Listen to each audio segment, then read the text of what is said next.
हैं, तो वहाँ से ये उत्पत्ति होती है।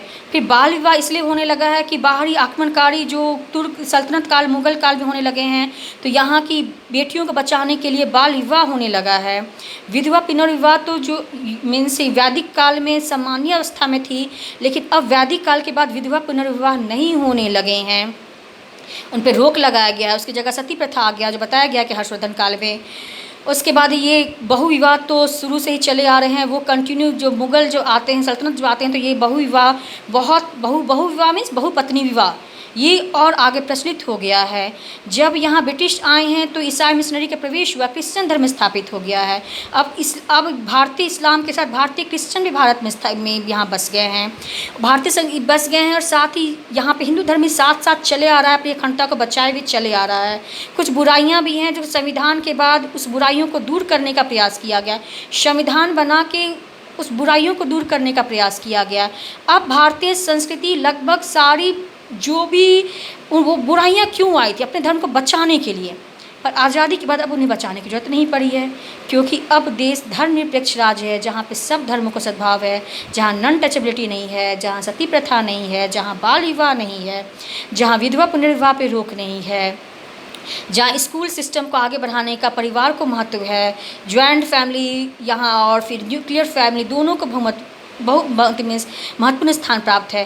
मीन्स जब समाज में किसी को डर ही नहीं है तो कुरीतियाँ भी दिनों दिन हटती चली गई।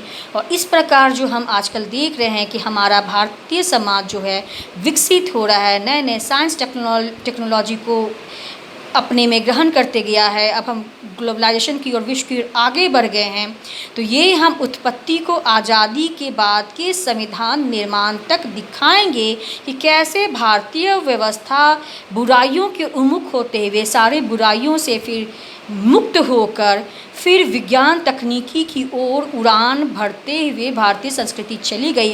अब हमारी भारतीय संस्कृति में जो मीन्स क्या करें, मीन्स मजबूरी का जो बुराइयां आई थी वो अब मजबूरी नहीं हट होके अब हम बुराइयों को दूर करने लगे हैं। रूढ़ियाँ, अंधविश्वास को हटने लगा है। शिक्षा के प्रभाव के कारण जनरीतियों, लोकाचार, प्रथाओं पे विज्ञान तकनीकी का प्रभाव है। मानवाधिकार, ह्यूमन राइट्स की हम बात करते हैं, नए नए सुख सुविधाओं की सामग्री का उपयोग करते हैं, भौतिक संस्कृति का इस्तेमाल करते हैं। अब हम सब धर्म को सम्मान से देखते हैं, जाति को सम्मान से देखते हैं।